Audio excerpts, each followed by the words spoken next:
हे dear student, स्वागत करता हूं आप सबका एक बार फिर से बिहार बोर्ड के number 1 channel Bihar board study पे। जी दोस्तों, यानी आज के क्लास में हम लोग कवर करेंगे इंटरमीडिएट एग्जामिनेशन 2024 यानी 2024 के एग्जाम के लिए 12th हिस्ट्री का चैप्टर नंबर 7 को कवर करेंगे। इस अध्याय का नाम क्या है? एक साम्राज्य की राजधानी विजयनगर। ओके, इसमें हम लोग VVS short and long question को कवर करने जा रहे हैं, यानी लघुत्तरीय या दीर्घोत्तरीय प्रश्नों को हम लोग कवर करेंगे इस अध्याय में। ओके, तो आप लोग को करना क्या है कि इस क्लास को पूरी तरह से एंड तक देखना है, क्योंकि ये क्लास जो आप लोग को हम कवर करवा रहे हैं ये आने वाले 2024 के एग्जाम के लिए बहुत ही अति महत्वपूर्ण है। इसलिए क्योंकि इसमें जितने सारे क्वेश्चन इंक्लूड किया गया है ये कई अनुभवी शिक्षकों द्वारा मिलकर तैयार किया है और इनमें सभी एनसीईआरटी प्रश्नों को ही कलेक्ट किए हैं। जैसे कि आप लोगों को पता होगा कि एनसीईआरटी एग्जाम में ही जो आपके पूछे जाते हैं, तो इसलिए हम लोग एनसीईआरटी को कवर करेंगे।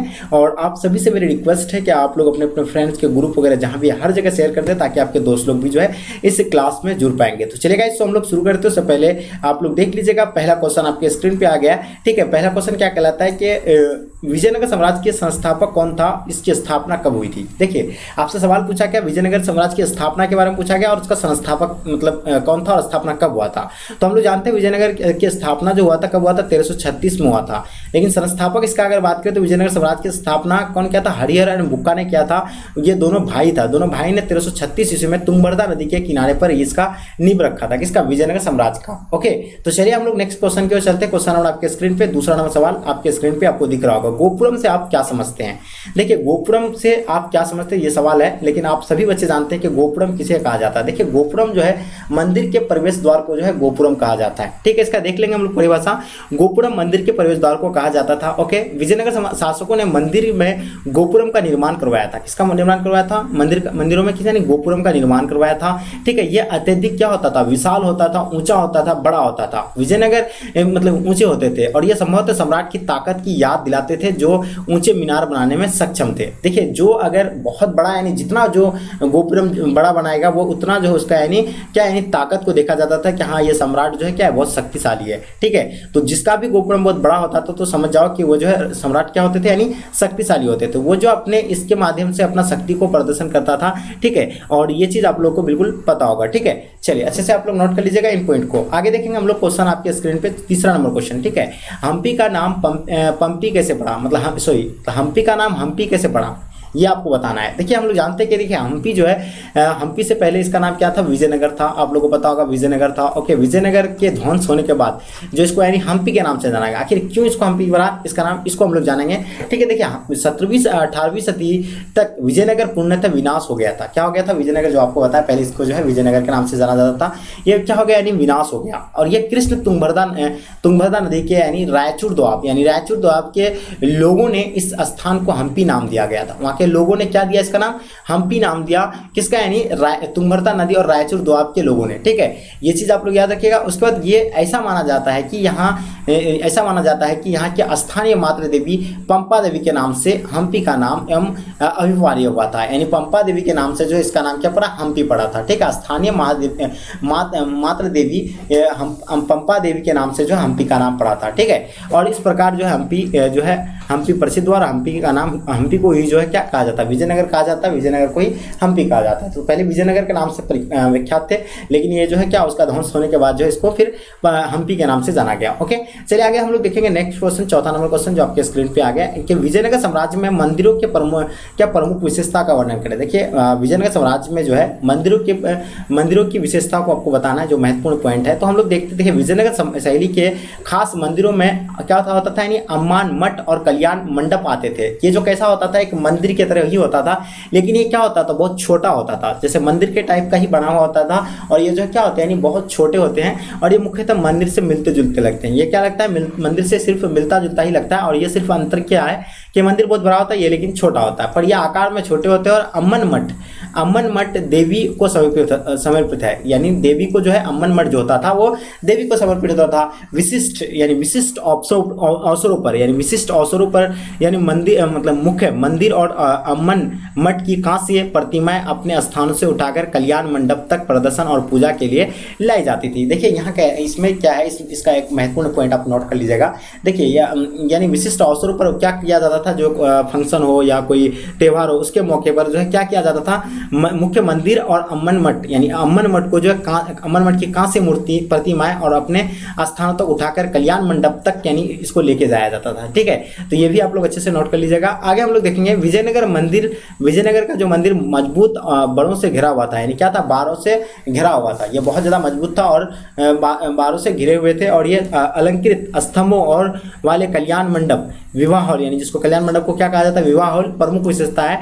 लंबा यानी मतलब क्या, राय गोपुरम यानी मंदिर के प्रवेश द्वार पर नक्काशीदार यानी क्या था, यानी स्मरणीय करनीय मीनारे हैं। ठीक है, और विजयनगर वास्तुकला की विशिष्ट विशेषता में से एक अम्मान मंदिर था, जो यानी भगवान की पत्नी के लिए था ये। ठीक है, ये अम्मान मंदिर जो था किसका था, यानी भगवान के पत्नी के लिए था। तो ये चीज जो है सबसे ज्यादा जो है फेमस था, इसका विशेषता जो है अम्मान मंदिर जो है बहुत ज्यादा यानी इसका प्रमुख विशेषता माना जाता है। ठीक है, तो ये चीज आप लोग अच्छे से नोट कर लीजिएगा, ये काफी इंपॉर्टेंट पॉइंट था। आगे हम लोग देखेंगे 5 नंबर क्वेश्चन जो आपके स्क्रीन पे आ गया है। क्या कहलाता है कि एंगर व्यवस्था के विषय में आप क्या जानते हैं। देखिए एंगर व्यवस्था के विषय में आपको बताना है। तो देखिए हम लोग जानते हैं कि एंगर व्यवस्था क्या है। देखिए एंगर व्यवस्था एक कर होता है। क्या होता है, एक कर होता है, और ये एंगर व्यवस्था विजयनगर साम्राज्य के ग्रामीण प्रशासकीय व्यवस्था की प्रशासन की सबसे छोटी इकाई होता है। ये जो है ग्रामीण प्रशासन की व्यवस्था को ही जो है एंगर व्यवस्था कहा जाता है। ये सबसे छोटी इकाई होता है। ये गांव का जिसको उर होती है, यानी गांव या उर मतलब उर होती है। यह एंगर व्यवस्था के तहत प्रत्येक उर या ग्राम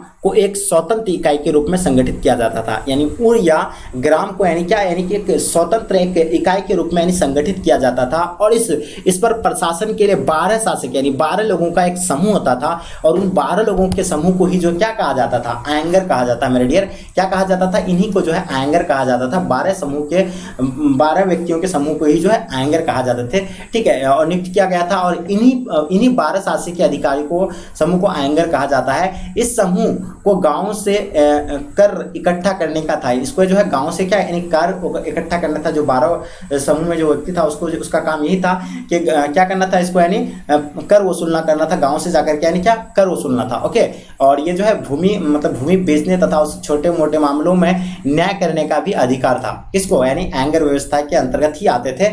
चाहे कोई भी अगर गांव में छोटा बड़ा मतलब कोई भी मामला हो, वो जो है हैंडल कौन करते थे, ये एंगर जो है एंगर व्यवस्था के माध्यम से इसका जो है हैंडल किया जाता था। ठीक है, तो ये चीज चाहे भूमि को बेचना हो या कर वसूल टैक्स वगैरह जो भी होता है, वो सब एंगर व्यवस्था की जो है अधीन होता था। ठीक है, आगे हम लोग देखेंगे 6 नंबर क्वेश्चन, विजयनगर कालीन सिंचाई व्यवस्था की योजना कीजिए। देखिए विजयनगर कालीन सिंचाई व्यवस्था है, तो विजयनगर में लोग जो है सिंचाई का व्यवस्था कैसा था, वहाँ के लोग सिंचाई कैसे करते थे। देखिए विजयनगर के शासकों ने सिंचाई व्यवस्था पर पर्याप्त ध्यान दिया था। वहाँ के लोग जो है बहुत ज्यादा ही ध्यान दिए थे, किस पर, सिंचाई के मामले में। ठीक है, विजयनगर के चारों ओर ग्रेनाइट की चट्टानें घिरा हुआ था। किससे घिरा हुआ था, ग्रेनाइट के चट्टान से घिरा हुआ था। इन चट्टानों से कई जलधाराएं फूटकर तुंगभद्रा नदी में मिलती थी। यानी जो है वहां से वो चट्टान से, जो ग्रेनाइट के चट्टान थे, वहां से कई धाराएं जो है फूटकर जो है ये जलधाराएं ये तुंगभद्रा नदी पर ये मिलती थी, और इससे एक यानी प्राकृतिक कुंडक का निर्माण हुआ था। यानी प्राकृतिक कुंडक का जो है इनसे निर्माण हुआ था, और इन सभी धाराओं को यानी बांध कर पानी के हौज बनाए गए थे। यानी क्या बनाया गया था, इन सभी धाराओं को एक साथ बांधा गया था, और इस पे जो है सब बहुत बड़ा क्या यानी पानी का हौज बनाया गया था। ओके, चलिए आगे देखेंगे। इन्हीं में से एक धारा का नाम क्या पड़ा था, यानी कमलपुरम जलाशय, जो बहुत ही प्रसिद्ध था। और ये इससे आप मतलब क्या होता है, यानी आसपास के खेती की सिंचाई की जाती थी, और इससे एक नहर भी निकाली गई थी। इनसे क्या था, धान के खेतों और बगीचों की सिंचाई भी किए जाते थे। तो इसी से जो है ये जल आपको जो अभी बताया, अभी कौन सा जल बताया आपको जो बहुत ज्यादा फेमस था, कौन, कमलपुरम जलाशय, ये जो बहुत फेमस था। इसी से जो है लोग क्या करते थे, सिंचाई भी करते थे, खेतों में बगीचों में जो है इसी जो है सिंचाई करते थे। ओके, तो ये था आपका यानी मेन पॉइंट, ये भी आप लोग अच्छे से नोट कर लीजिएगा। आगे हम लोग देखेंगे विजयनगर साम्राज्य की स्थापत्य कला की विशेषता का उल्लेख करें। देखिए ये 7वां नंबर क्वेश्चन है। विजयनगर साम्राज्य की स्थापत्य कला की विशेषता का उल्लेख अगर करते हैं तो विजयनगर स्थापत्य कला के लौकिक या धार्मिक 2 भागों में व्यक्त किया गया था। इसको कितने भागों में व्यक्त किया गया था, लौकिक और एक अनेक धार्मिक 2 भागों में व्यक्त किया गया था। और लौकिक वस्तुकला में कमल यानी लौकिक जो था यानी वस्तुकला में था। ठीक है, और ये कमल एवं हाथियों का यानी अस्तबल प्रमुख है। ये कौन सा यानी लौकिक में आता था। ठीक है, और कमल महल शाही केंद्र का एक क्या यानी सर्वाधिक भवन है। ठीक है, ये संभवतः इस भवन का प्रयोग राजा अपने सलाहकारों से मिलने के लिए किया जाता था। जो अपने सलाहकार होते थे, जो उसके दरबार में जो सलाहकार होते थे उनसे मिलने के लिए इसका जो है क्या निर्माण किया था। ठीक है, चलिए उसके बाद ये कमल महल के पास के हाथियों को रखने के लिए एक अस्तबल तथा धार्मिक स्थापत्य में विजयनगर साम्राज्य में अनेक मंदिर बनवाए गए। तो ये जो है क्या मतलब जो घोड़ा हाथी वगैरह को रखने के लिए क्या बनाया गया था, अस्तबल बनाया गया था उसके रहने सहने के लिए। किसके, घोड़ा हाथी को रखने के लिए जो है अस्तबल बनाया गया था, उसका बगल में रखने के लिए अस्तबल था। जो धार्मिक स्थापत्य कला विजय में साम्राज्य में अनेक मंदिर बनवाए गए थे और इनमें से हजारा विठल स्वामी मंदिर जो है विशेष प्रसिद्ध है। ये जो कौन सा बताया आपको, हजारा विठल जो है बहुत ज्यादा यानी प्रसिद्ध मंदिर माना जाता है। कौन सा, विजयनगर का। ठीक है, और ये जो प्रसिद्ध बना है, मंदिरों में गोपुरम तथा विशाल मंडप बनाए जाते थे। देखिए गोपुरम जो मंदिर का प्रवेश द्वार होता है, जैसे मंदिर में एंट्री करते हैं तो उसी को जो है क्या गोपुरम के नाम से जाना जाता है और वहाँ जो है बहुत बड़ा विशाल मंडप भी बनाए जाते थे। ठीक है, तो ये था कहाँ पे, यानी कहाँ के बारे में बता रहे थे आपको, विजयनगर साम्राज्य की स्थापत्य कला के बारे में बता रहे थे। अब हम लोग देखेंगे 8 नंबर सवाल। देखिए कमल महल के बारे में आप क्या जानते हैं। देखिए कमल महल के बारे में आपसे पूछा जाता है तो कमल महल आपको पता होगा। देखिए कमल महल विजयनगर की एक सुंदर इमारत है। क्या है, एक बहुत सुंदर इमारत है। इस महल की ऊपरी संरचना कमल की तरह दिखती है। किसकी तरह दिखती है, कमल की तरह दिखती है। अतः ये 19वीं सदी के अंग्रेज यात्री ने इसका नामकरण कमल महल किया था। किस नाम से किया था इसका, कमल महल। इसका नामकरण किस महल से किया था, कमल महल की किया था। और संभवतः इस भवन का प्रयोग राजा अपने सलाहकारों से मिलने के लिए करता था। यानी ये जो इस भवन का जो मतलब उपयोग जो करते थे अपने सलाहकार से मिलने के लिए जो है करते थे, जो दरबार में उसका सलाहकार होते थे उनसे सभी से मिलने के लिए जो है ये कमल महल का जो है निर्माण किया था। ओके, चलिए आगे हम लोग देखेंगे हम्पी के राजभवन पर एक संक्षिप्त टिप्पणी लिखिए। ये क्वेश्चन नंबर 9 जो बहुत ही मोस्ट वेरी इंपॉर्टेंट क्वेश्चन है आपके एग्जाम के लिए। तो हम देखिए ये जो अगर हम लोग बात करते हैं तो हम्पी का राजभवन भी स्थापत्य का सबसे बड़ा यानी उदाहरण माना जाता है। ठीक है, बेजोर नमूना है। ये कहाँ का, विजयनगर साम्राज्य का। ठीक है, इसमें से एक राजा का यानी दरबार हॉल और दूसरा का क्या होता था, सिंहासन मंच प्रमुख है। यानी दरबार का क्या हॉल होता था और दूसरा क्या होता, सिंहासन मंच प्रमुख होता था। और सिंहासन मंच को एक क्या करते थे, विजय भवन के नाम से भी जाना जाता है। ये सिंहासन मंच को ही जो विजय भवन के नाम से जाना जाता है। और यह कृष्णदेव राय द्वारा उड़ीसा विजय के उपलक्ष्य में बनाया गया था। कौन सा, किस लक्ष्य में, जब उड़ीसा को विजय प्राप्त किया था उड़ीसा में, तो उसी में जो है सिंहासन मंच का जो है बनाया गया था। ठीक है, और ये चीज जो है मतलब क्या हो गया आपका, यानी हाँ उपलक्ष्य में बनाया गया था। और इस राजभवन में महारानी स्नानागार भी निर्मित था और राजभवन की दीवारों पर यानी फूल पत्ती और मनुष्य की सुंदर आकृतियां का निर्माण भी किया गया था। तो ये था आपका यानी कहा हम्पी के राजभवन के बारे में बताया आपको, उसका राजभवन जो है कैसा था, इनके बारे में आपको इसका विशेषता बताया। अब हम लोग देखते हैं क्वेश्चन नंबर 10 आपके स्क्रीन पे। बहुत ही मोस्ट इंपॉर्टेंट क्वेश्चन है ये, जितने सारे क्वेश्चन अभी आपको हम करवा रहे हैं ये काफी अति महत्वपूर्ण है आपके एग्जाम के लिए। तो देखिए इसमें जो क्या कहलाता है 10 नंबर क्वेश्चन अगर हम तो देखते हैं, विजयनगर की जल आवश्यकताओं की किस प्रकार पूरा किया जा सकता है। यानी विजयनगर में जो है जल की आवश्यकताओं को जो है किस प्रकार से पूरा किया जा सकता है।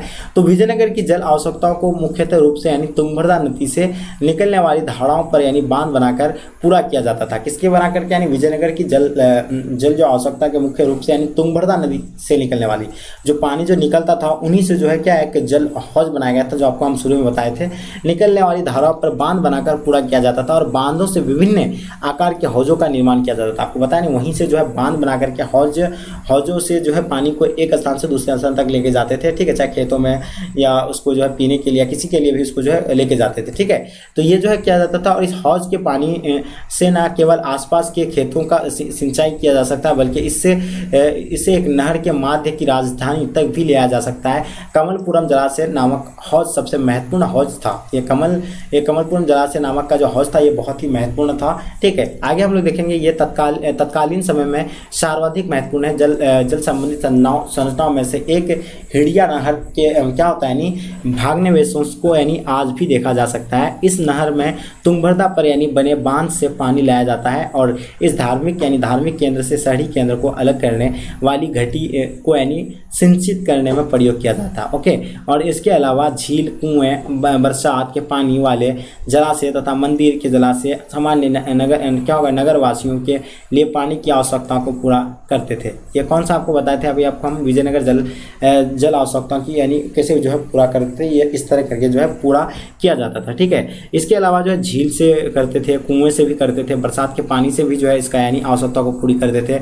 जो पानी वाले जलाशय से मंदिरों के जलाशय से सामान्य नगर वालों के लिए जो है ये मतलब क्या होते थे यानी इससे जो है पूरा करते थे कौन, विजयनगर साम्राज्य के लोग। ठीक है, तो ये डियर मैं आपको बता दूं ये 10 बहुत ही most important very important question है। तो जो बच्चे को नहीं पता है आप लोग को, इन सभी को जो है आप लोग हम बता दें कि इसी तरह सब्जेक्टिव हम लोग जो है क्या सब्जेक्टिव क्वेश्चन आंसर को जो हम लोग कवर कर रहे हैं। और जो बच्चे अगर आप लोग नोट्स नहीं बनाना शुरू किए हैं तो मेरे डियर मेरी बात को मानिए, आज से आप यानी नोट्स बनाना शुरू कर दें, क्योंकि यहीं से आपको लगभग क्वेश्चन देखने को मिलेंगे। ठीक है, तो इसलिए आप लोग इधर उधर फालतू का टाइम वेस्ट नहीं करेंगे तो बेहतर रहेगा, आप अच्छे से यहाँ से अध्ययन कर सकते हैं। तो डियर स्टूडेंट, उम्मीद है कि आज की क्लास आपको पसंद आए, तो पसंद आए तो लाइक करके जम करके अपने दोस्तों को शेयर कर दें। चलेगा, यहीं तक आज के क्लास को एंड करते हैं। तब तक के लिए जय हिंद, जय भारत।